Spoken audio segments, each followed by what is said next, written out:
Welcome to this tutorial on machine learning in healthcare.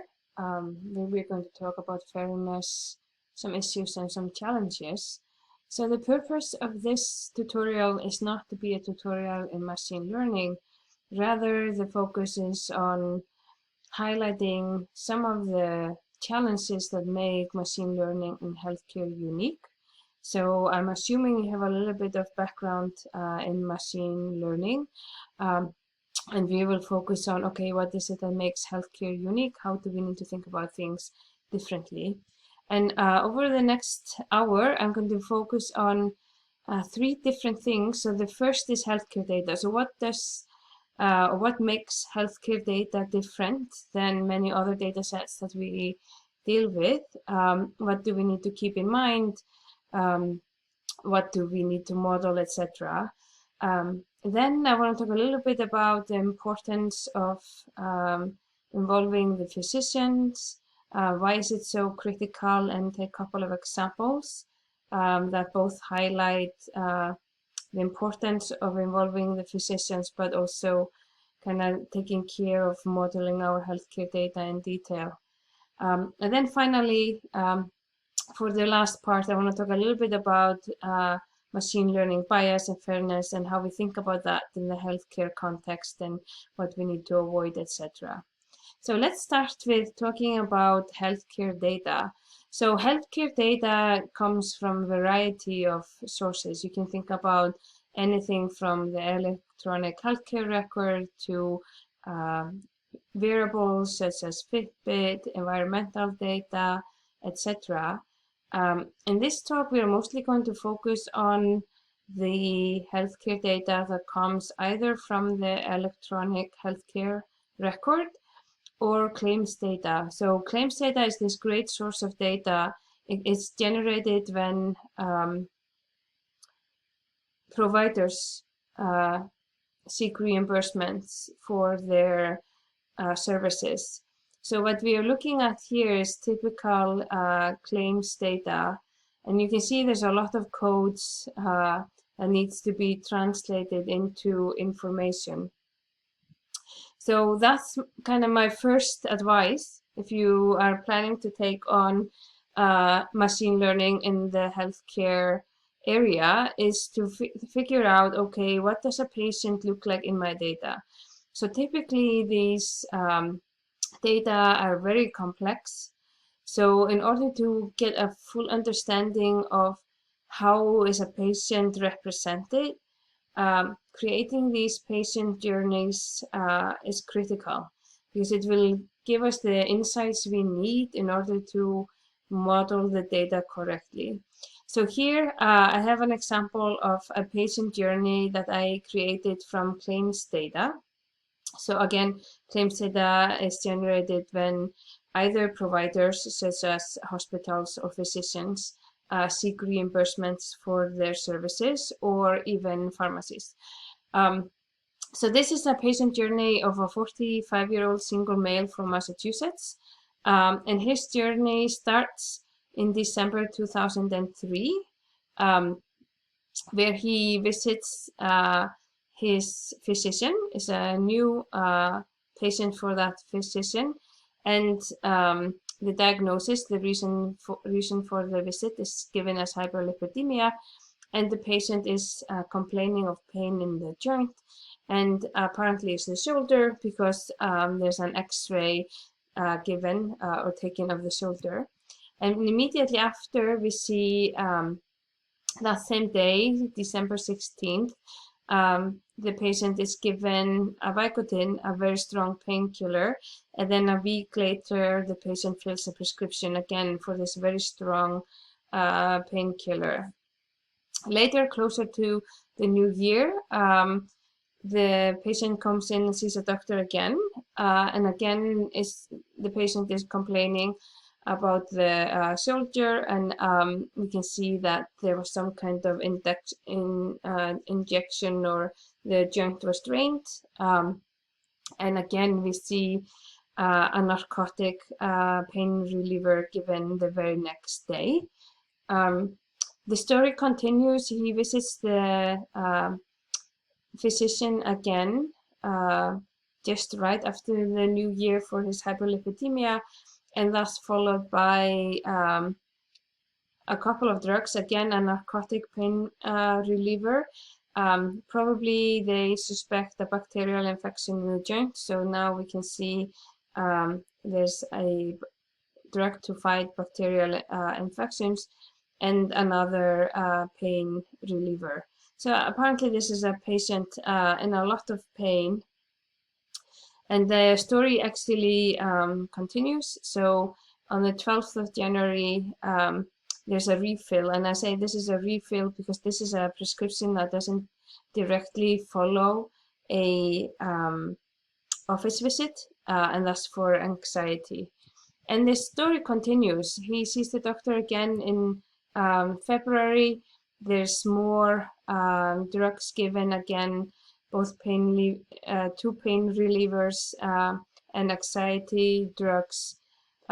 Again, throughout February and March, more narcotic pain relievers. And then again in March, the person is complaining of a shoulder again, and we continue to see this really strong pain relievers, and now by mid-March there's also morphine.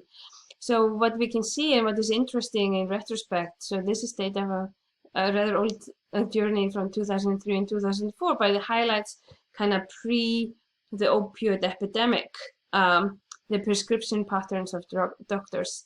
But more importantly, it kind of shows us or gives us an idea of, okay, what does a patient look like in my data? And now how do I capture these important elements when we start thinking about building machine learning models, maybe for opioid dependencies, maybe for total healthcare cost, or whatever outcome it is that we are interested in. So that's my number one suggestion if you're tackling healthcare application for the first time, is to create these journeys, because they give us so much insight about how and what we can model. When we think about, okay, healthcare data, how is that different? At the heart of it is all of these different coding systems. So when we think about the patient and their journeys, the patient is captured by their diagnoses, their procedures, and the drugs that they take. And diagnosis, procedures, and drugs are typically coded with different coding systems, and often they're quite complex. So for example, the ICD-9 and 10 codes, I believe there's over 69,000 different diagnosis codes, over 70,000 different procedure codes. So these are very complex systems. And then I have listed quite a few more systems that we see. And what is interesting when we look at claims or electronic healthcare records, data derived from the electronic healthcare record, often we need to deal not with only one system, but multiple systems to capture what is happening with the patient. So one thing when we think about these coding systems, and one thing that is super important to realize is that there's a lot of variability in the coding systems, and it comes from two different main sources. So it comes or stems from the fact that medical practice differs, right? So you can think about, for example, for diabetes patients, there is a one test for blood glucose level that requires patients to be fasting.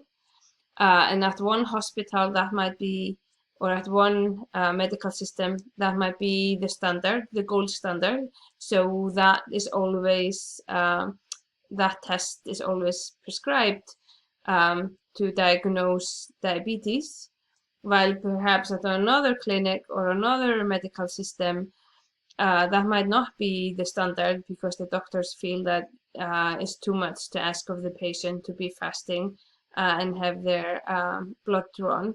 So then these different practices, if you think about, we're going to model the healthcare system, then, let's say that we're trying to predict the risk of becoming diabetic. If we build that model on the first case, where data from that first system, where they applied the fasting glucose test as the gold standard, then that is a signal that the doctor is worried about the patient, and therefore that might be a factor, clear indicator of a patient being at the risk of having diabetes. But then if we take that model and apply it at this other healthcare system where it isn't the gold standard, we might be underestimating severely which patients are at risk of diabetes. So accounting for these variabilities in medical practice is super important. And another thing related to that is that the healthcare system is always evolving. So new practices, new procedures arrive every day. So one thing that we need to keep in mind when we think about machine learning in healthcare is that we need to update our models quite frequently, and perhaps more frequently than for maybe, let's say, credit data or credit modeling, for example. And maybe one good example of this is the opioid epidemic. So now that all doctors are aware of the opioid epidemic and the serious consequences of prescribing opioids, we can see that prescription patterns are changing really fast within the healthcare system. So then if we are building machine learning models to, for example, predict opioid dependency, we need to update those models quite frequently in order to capture the real risk in real time. So that was the variability in medical practice. A second source of variability in this data that we need to be aware of is just coding practice. So depending on who is coding up the condition, where's the physician or the assistant, they might code up the same condition in very different ways. And then even if the coding of a diagnosis, let's say hypertension, is started by the physician or the clinical staff, often it's completed by staffs that are just focused on coding for billing. So if you think about claims data, this is this data stream that comes from physicians, hospitals, getting reimbursed for the services. It's an art on how to maximize reimbursement based on the coding. So, and then I'm not even talking about coding and other practices that are fraudulent, but just accurately capturing, for example, comorbidities of patients can have significant effect on your reimbursements. So all of this, so if you have a really good coding team, your patients might look very different in the data compared to another hospital that doesn't have equal good coding team, even though the diagnosis and the disease burden is the same. So there's a lot of this extra variability that we need to be aware of when we think about how we deal with medical data. So another or one way to deal with these tens of thousands of different codes and there's a lot of variability is to start to reduce the dimension of these codes. So that's often what we do. So what we have here is just examples of, for example, we are looking at all the different diagnosis codes that go into creating a diabetes group. So you could see it was like 2 pages of codes. And here's another example of all the different codes needed for imaging or advanced imaging. And you can see we have CP2, we have HCSP, we have ICD-9s and revenue codes all blended together. And finally, here's another group of codes, different NDC codes, which are the national drug codes, for just to create a group of insulin. So you can get the feeling that these are often very complex systems. So we tend to try to group them together. So here's a simpler example. This is another group of codes that have been grouped together to create a diagnostic imaging group. And we can see we have revenue codes, we have CPT codes in this case. So, and a lot of different codes. So having this nuanced understanding of the coding system is really important when we think about successful applications of machine learning based on healthcare data. So moving away from the coding systems, there's also a lot of data modeling that goes on before or during our machine learning modeling.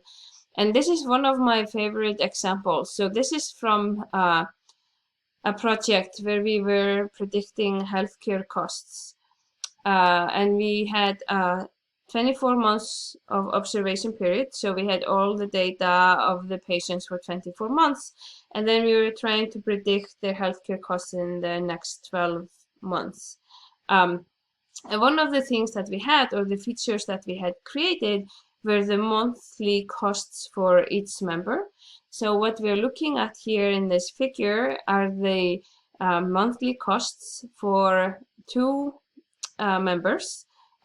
We call them patient A and patient B. Both of them are spending approximately $80,000 over the last 12 months on the observation period.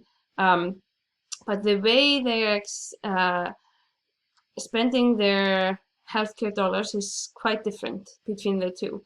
So if we look first at patient A, we can see patient A is not really spending any money in the first 2 months, but then, you know, there's quite a bit of expenditure in month 3. It goes down, it's up back in month 5, it's down, and then it's kind of up and down again throughout the 12 months. So what we, this pattern, what we call it chronic pattern. So this is a patient that is consistently spending quite high healthcare dollar.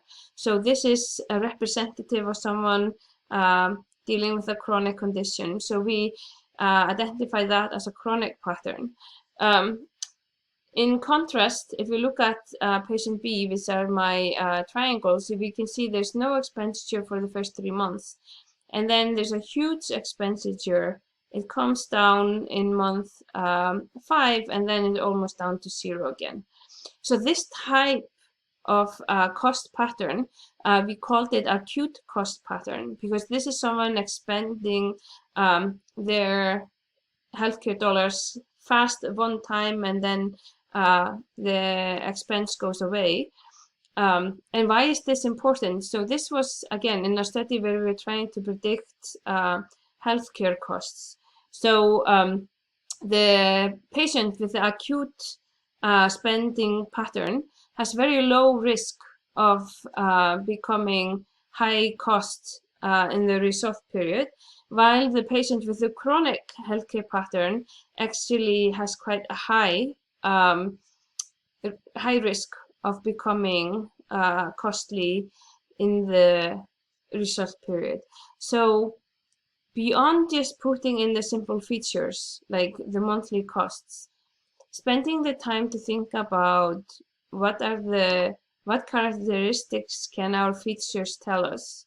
In this case, you know, what can the cost patterns tell us?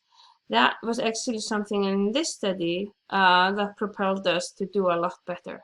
And the way we actually derived that, why did we start thinking about these cost patterns? So we know that the current healthcare costs of a patient is quite telling about your current health status, and your current health status is very predictive of your future healthcare costs. So we started to analyze where our models were not doing well. And what we noticed is that we tended to overpredict patients with these acute cost patterns. So what do these acute cost patterns often represent? They often represent birth of new babies. They might represent accidents, etc. So then being able to account for that, we were able to improve the prediction of the models quite a bit. So why did I bring that up? So if we kind of summarize this first part about the healthcare data and what it has told us is hopefully you take away that healthcare data are quite complex in the sense that there is a lot of coding systems, and these coding systems are quite detailed. So if you want to reduce your feature space, it's critical to both understand what does a patient look like in my data, but also start to summarize which codes are very similar, which codes can I group together. There are some publicly available groupings, so especially for chronic diseases, one can find those out on the internet, but a lot of the good groupings are actually proprietary. And then beyond just taking a look and grouping together these codes, thinking creatively about what are the driving features, what kind of data modeling can I do to better capture the essence of what I'm trying to predict is also super valuable. So with that, we're going to move on a little bit, also motivated by this example. So in this example, we worked with a very talented doctor, Dr. Kane, and which was critical in, for example, understanding these different cost patterns. So I wanted to spend a little bit of time about talking about the importance of physician input. And here just pictures of some of the doctors that I've been fortunate enough to work with. So Dr. Kane I worked with during my thesis. Dr. Rhodes, I worked with her on cancer research. And Dr. Han has been instrumental in the back pain research that is ongoing. So I wanted to give you two examples just to demonstrate the value of physician input. So here is one of my examples that I think highlights so well why we need the physician. So this is from an experiment. We were trying to understand cardiac disease, and we were trying to understand what are the difference between patients that are not that expensive, so they have cardiac conditions, but their cost is relatively low, but they're at high risk of becoming more expensive.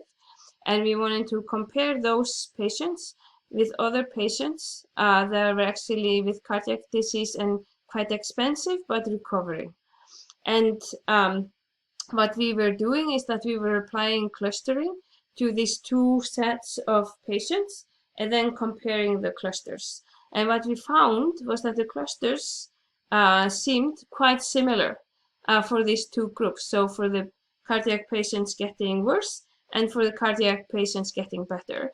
So when we, the data scientists, looked at this, it looked to us like a failed experiment because we didn't notice the differences. But then when we showed this to the doctors, they got quite excited. So this was in 2005 or 2006. And that was just after Merck withdrew Vioxx from the market in September 2004. So Vioxx was a pain reliever, a non-steroidal anti-inflammatory agent, and at the time of withdrawal, in the last year, prior to the withdrawal, the sales in the US alone were $2.5 billion. But FDA analysts estimated that Vioxx cost between 88,000 and almost 140,000 heart attacks, of which 30 to 40% were fatal. So this drug had just been just been withdrawn when we were looking at these this cluster output.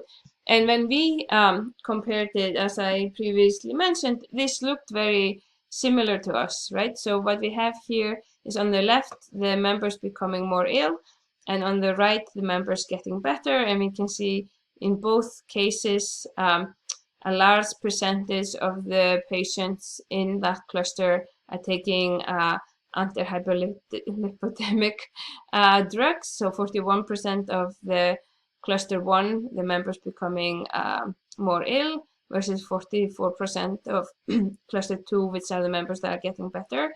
We can see a large part of them have hypertension. We can see a large part of both clusters are taking ACE inhibitors, which are to fight hypertension. We can see beta blockers is another drug class to fight hypertension. So are CCBs. But what got our physician so excited was this right here. So this is the non-steroidal anti-inflammatory agents, which is a supergroup of the Vioxx and similar drugs, which was then a sign, or one of the things that actually differentiates the members that are becoming ill and the members getting better. So the whole point of this story is that there's no way that we, the data scientists, would have spotted this difference, but the physicians actually did. So the second example that I want to talk about is this ongoing collaboration in understanding back pain. So I think, so this is right off the press, hot off the press, new paper, which attempts and actually succeeds in achieving the bird's eye view of patients' journeys based on claims data. So this is a really challenging problem in many ways because of many of the things we were talking about before, that the data is highly variable. So being able to extract clear patient journeys is a challenge, but something we achieved in this paper. And I believe the physician input was critical to achieve this in a couple of ways that I'm going to point out. So just to give you some background on this, let's call it case study. So what makes back pain interesting is, first of all, it's very variable. So in how we treat back pain. So it's very preference sensitive. So there are different clinical acceptable treatments. So then it makes a very interesting investigation. Okay, can we understand how patients are being treated for back pain, which pathways lead to better outcomes, etc. And it's also super important. So if we think of importance equating with cost, so back pain in the US costs the US healthcare system almost $90 billion annually. So understanding what are good pathways versus less good pathways can also have significant benefit to the healthcare system. So the data source, as I mentioned, for this study is claims data. And we spent a lot of effort in grouping together the right codes that represent these events. So let me give you an example. So here's a patient, and we can see the patient visits the ER, and there's a inpatient admission, and there's a consultation, and there's a CT scan, and some patient pain medicine. And we characterize this as a hospital admission. So this was an inpatient stay. And then we see there's physical therapy, more physical therapy. And then on the same day, we notice that there is an opioid prescription and an appointment with the primary care physician. And then, based on hierarchy of medical events, we state that the primary care appointment happened before the prescription, which is logical, and then there's also a follow-up primary care appointment as well. So for this patient, we can represent the patient's journey with these events, and then we can string these events together, and then we have represented this patient's back pain journey through this string of letters, where each letter represents a different event. And then we can do this for an entire cohort, represent each patient journey through as a string of different events.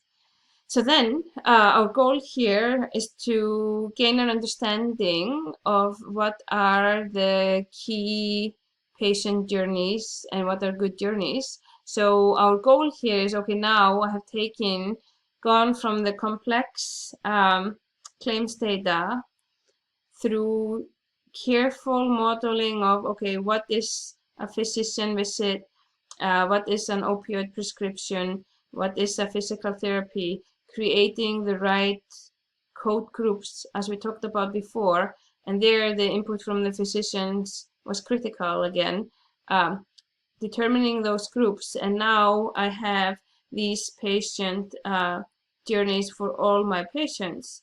And now I want to understand, okay, what are the overarching patterns? So what we are going to do is to apply clustering to understand these pathways.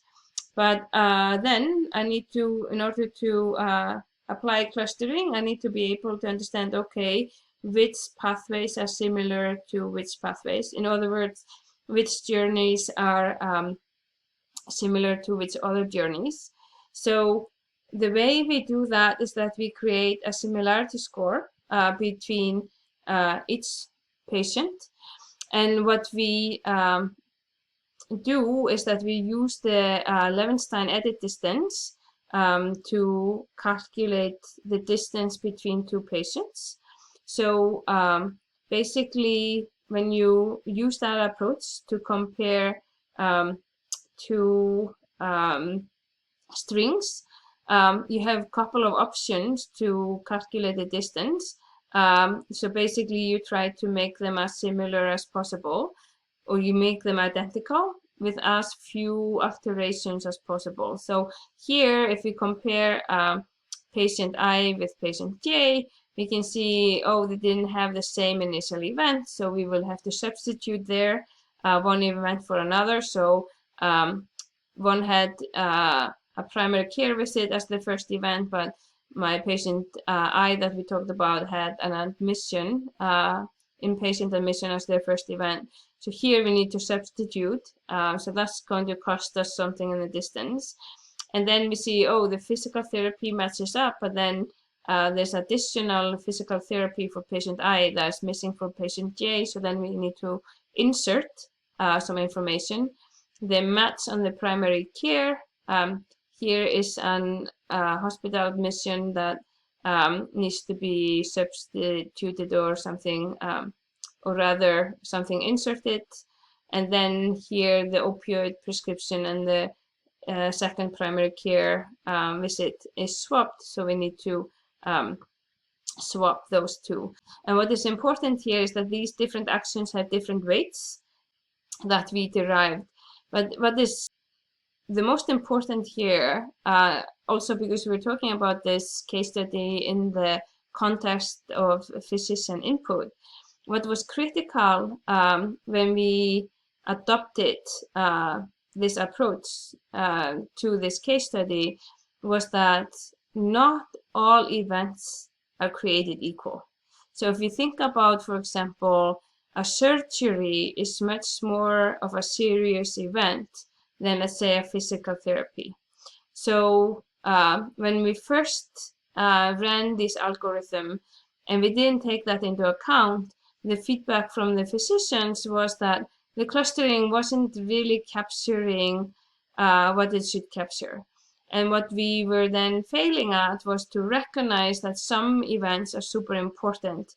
So substituting them or inserting them should more heavily penalize the distance measure than others. So once we accounted for that, for example, seriously accounted surgery, inpatient admissions, both super big events, downplayed something like physical therapy, then the clustering of the resulting pathways made much more clinical sense and started to reflect the clinical reality a lot better.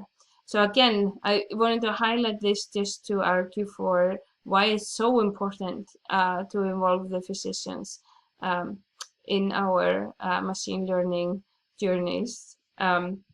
So here's an example of the output. So we created the patients, we have their pathways, we created similarity matrix or distance matrix that calculated the distance between each pair of patients, and then we could run clustering, and we ran ensemble clustering in this case.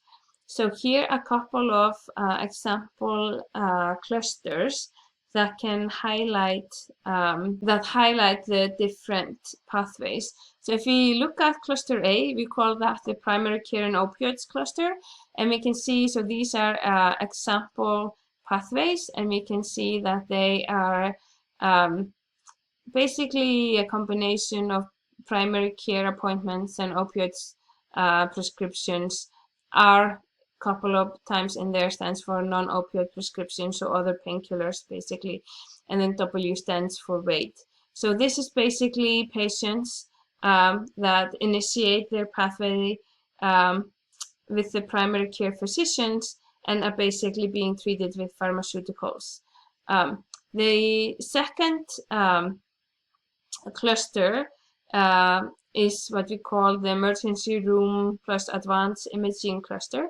We can see that these pathways or journeys initiate in the emergency room, and then they are typically followed by an X-ray or an imaging, so an X or an I, sometimes a primary care visit as well.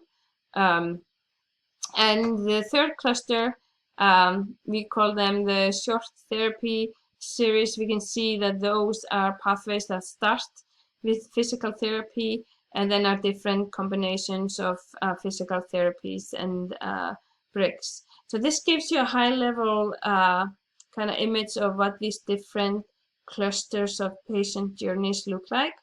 But what is really interesting is to see how the patients in each cluster differ and how the cost of these clusters differ. So we looked at a couple of important medical outcomes for these clusters. So if we look at cluster B, which is the emergency room cluster, we can see that the average income based on just the zip code, estimated from the zip code, is the lowest for these patients, and they tend to be visiting the emergency department, and the cost of the treatment or the entire pathway, entire journey, 12, almost 13 times the baseline. So the baseline is the cheapest cluster, is roughly speaking just a single visit to a physician and then minimal treatment thereafter. So this cluster, the cost of these patients for their journey is 13 times what that baseline cluster is. We can see the primary care and opioid cluster. The cost is not as big, so roughly almost 5 times the baseline, but we can see almost 95% of the patients are prescribed opioids within 6 weeks. In contrast to our physical therapy cluster, where there is almost no well, there is no opiates prescribed within the 6 weeks for any of the patients in this cluster. So we can see there's a lot of different characteristics that come through.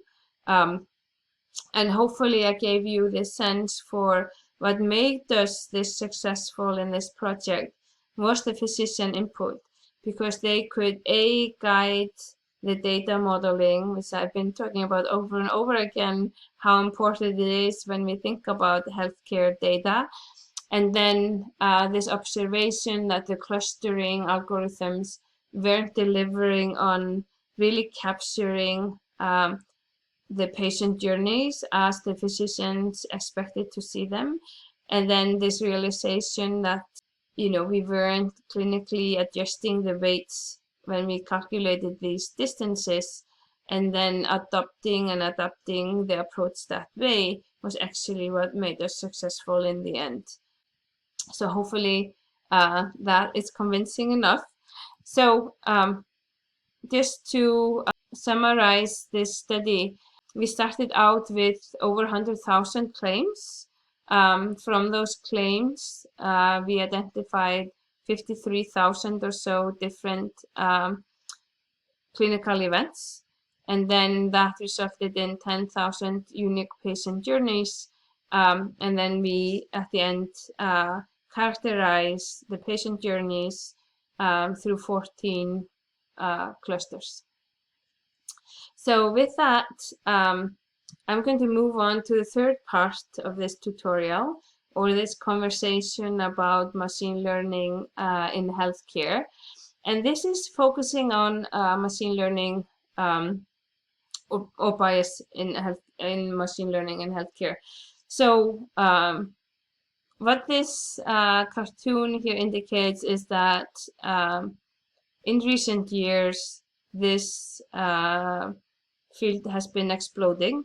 We have come to the realization that, machine learning is not all magic, and we need to take machine learning and fairness considerations very seriously, especially in healthcare.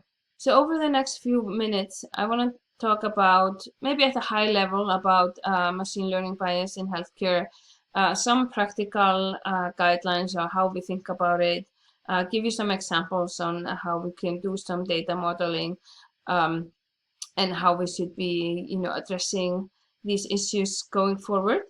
So this is an example of the most recent revelation of machine learning going bad in healthcare. So this is a story about a machine learning algorithm that was developed to identify patients at risk of future health complications and high healthcare costs. So what was the issue? So it was found that the algorithm was biased to favor white people for healthcare programs. So how did that happen? So the issue was not that race was a direct input in the algorithms. Rather, the algorithm only used patient medical histories and their prior costs to predict potential future healthcare complications. The problem is that past costs are not what we call race blind. Rather, for some socioeconomic and other reasons, Black patients historically have lower healthcare utilization compared to white patients, assuming the same disease burden. So as a result, because white patients utilize the healthcare system more, they were predicted to be higher costs, and therefore resources were driven in that direction over their equally sick Black counterparts. So, and this was an algorithm that is believed to have affected 70 million lives. So to the organization's credit, they worked with the researchers and fixed the algorithm. but what we are aiming at is not to be there in the first place. So what I wanted to spend a few minutes on is to give some practical advice when we think about machine learning bias in healthcare. So before kind of going to my numbered list, one thing we want to think about is, okay, how does bias enter our models? I would say the three main ways our models and results and implementation of machine learning can be biased. So one is the data bias, if we have biased data. Second is our modeling decisions. They can bias our models. And third is where and how we deploy our models. So what is the environment in which we run our models? So these are kind of the three key aspects that we need to think about when we conduct machine learning in healthcare. So going to my numbered list there, so the first question to ask ourselves is our data representative. So are all population adequately represented? It doesn't mean they all have to be in perfect split, but if we are trying to model heart disease, we know that heart disease differs based on gender. Are both genders represented with enough data to do a good job for both subgroups? Second question there is, how will our model be used? Where is it going to be deployed? And what kind of decisions are going to be based on it? Because what kind of decisions are going to be based on the model can really affect how we think about, for example, including demographic variables in our models in the first place. So if the goal is accurate disease modeling, right? So let's say we're trying to predict the presence or absence of heart disease. So then we know that gender is very important. So we might want to directly incorporate gender into our modeling decisions. In other cases where, for example, resource allocations are going to be based on these models, then we need to think very carefully before we include variable of different demographic groups.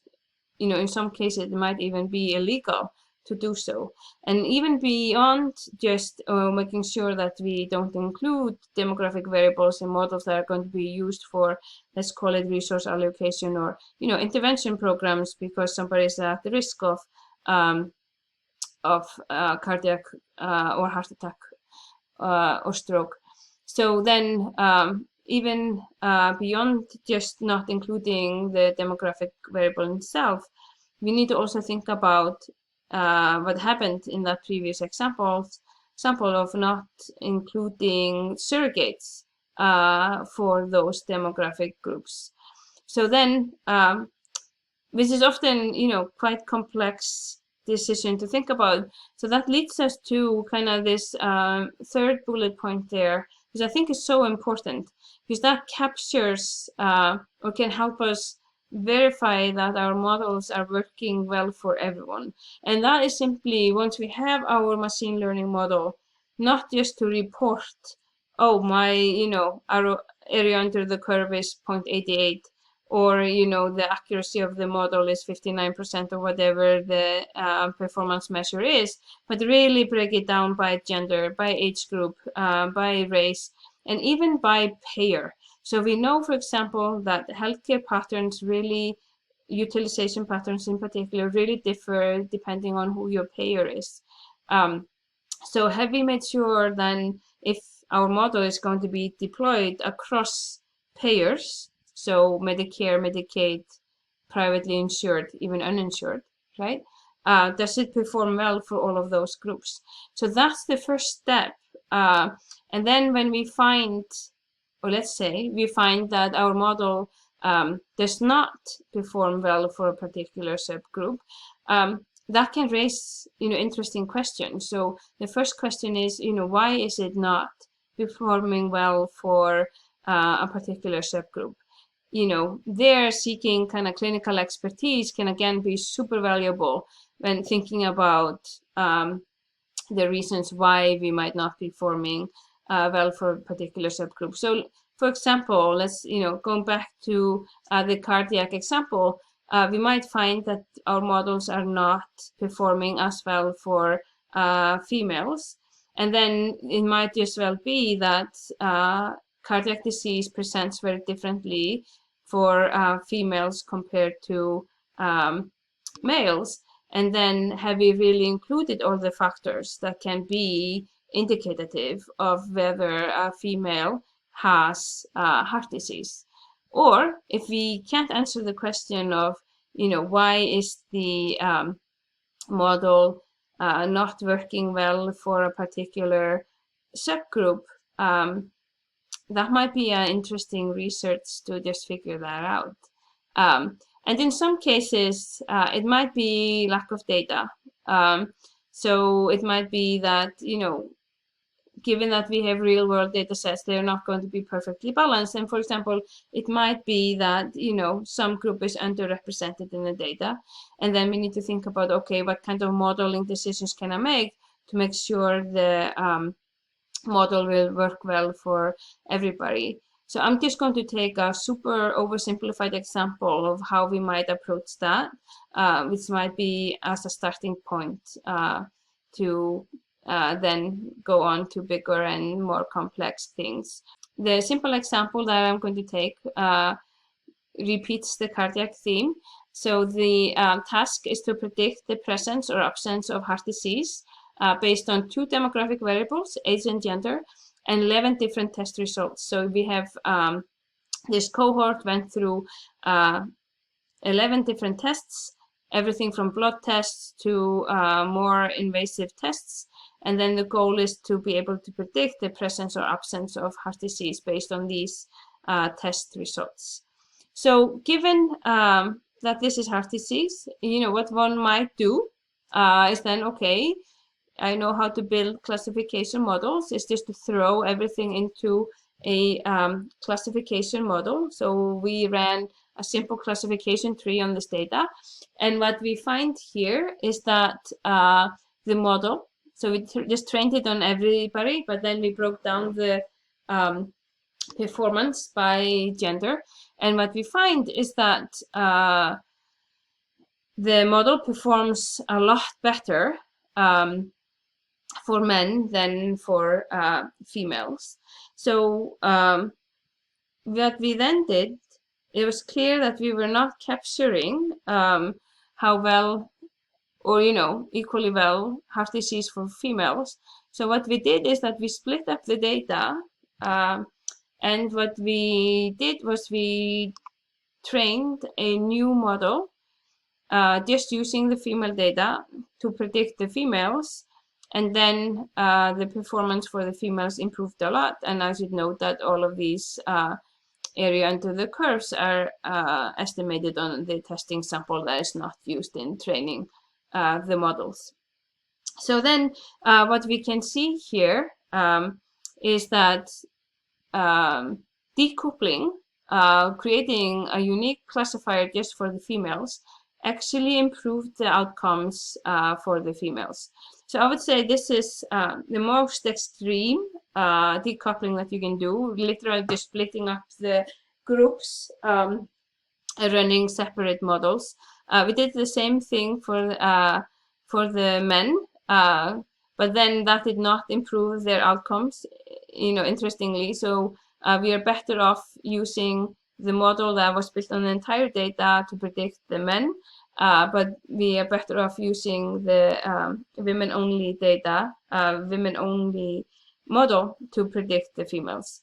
So what I noted was this is a very simplified example of how to decouple classifiers. And I just put in there one of my favorite papers on this topic. It's a good starting point when we think about when and how should we decouple classifiers to make sure that we are performing well for all subgroups. And then we can make things more complicated by adding transfer learning on top of it. So what happens when we decouple, in this very naive manner that I just did, is that we are breaking up our data, right? So we have less data So the variability in our classifier will go up, but we're reducing the bias because in this case for the cardiac condition, women are different from men.